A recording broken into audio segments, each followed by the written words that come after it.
ನಟ ದರ್ಶನ್ ಅವರು ಮತ್ತೆ ಜೈಲಿಗೆ ಹೋಗಿರೋದು ವಿಜಯಲಕ್ಷ್ಮಿಗೆ ಬೇಸರ ತಂದಿದೆ. ಇದೀಗ ವಿಜಯಲಕ್ಷ್ಮಿ ಅವರು ತಮ್ಮ ಮನಸ್ಸಿನ ದುಃಖವನ್ನು ಹಂಚಿಕೊಂಡಿದ್ದಾರೆ. ಹಾಗಾದರೆ ಪತಿ ದರ್ಶನ್ ನೋವಲ್ಲಿ ಪತ್ನಿ ಹೇಳಿದ್ದೇನು ನೋಡೋಣ ಬನ್ನಿ. ಕಳೆದ ಡಿಸೆಂಬರ್ನಿಂದ ಮೊನ್ನೆಯವರೆಗೂ ಪತಿ ದರ್ಶನ್ ತೂಗುದೀಪ ಜೊತೆ ವಿಜಯಲಕ್ಷ್ಮಿ ಅವರು ಹೆಚ್ಚಿನ ಸಮಯ ಕಳೆದಿದ್ದರು.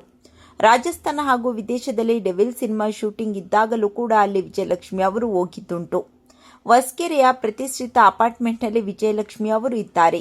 ಆರ್ ನಗರದಲ್ಲಿ ದರ್ಶನ್ ಮನೆ ಇದೆ. ಜೈಲಿಗೆ ಹೋಗಿ ಬಂದಾಗಿನಿಂದ ದರ್ಶನ್ ಅವರು ಪತ್ನಿ ಜೊತೆಗೆ ಇದ್ದಿದ್ದೇ ಜಾಸ್ತಿ. ಈಗ ಮತ್ತೆ ದರ್ಶನ್ ಜೈಲಿಗೆ ಹೋಗಿದ್ದು ವಿಜಯಲಕ್ಷ್ಮಿ ಮನಸ್ಸು ಕದಲಿಸಿದೆ.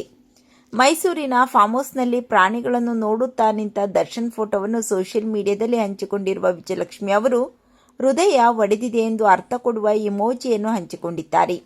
ಈ ಮೂಲಕ ದರ್ಶನ್ ಅವರು ಜೈಲಿಗೆ ಹೋಗಿರೋದು ಬೇಸರ ತಂದಿದೆ ಎಂದು ಹೇಳಿದ್ದಾರೆ. ಸೋಷಿಯಲ್ ಮೀಡಿಯಾದಲ್ಲಿ ಆಕ್ಟಿವ್ ಆಗಿರುವ ವಿಜಯಲಕ್ಷ್ಮಿ ಅವರು ದರ್ಶನ್ ಜೈಲಿಗೆ ಹೋದಾಗಿನಿಂದ ಆಗಾಗ ಏನಾದರೂ ಪೋಸ್ಟ್ ಮಾಡುತ್ತಿದ್ದರು. ಈಗ ಅವರು ಮತ್ತೊಮ್ಮೆ ಬೇಸರ ಹೊರಹಾಕಿದ್ದಾರೆ. ವಿಜಯಲಕ್ಷ್ಮಿ ಅವರ ಪೋಸ್ಟ್ ನೋಡಿ ಕಷ್ಟದ ಸಮಯದಲ್ಲಿಯೂ ಗಂಡನನ್ನು ಬಿಟ್ಟು ಕೊಟ್ಟಿಲ್ಲ ಎನ್ನುವ ಕಾರಣಕ್ಕೆ ಸಾಕಷ್ಟು ಜನರು ವಿಜಯಲಕ್ಷ್ಮಿ ಅವರನ್ನು ಬೆಂಬಲಿಸುತ್ತಿದ್ದಾರೆ.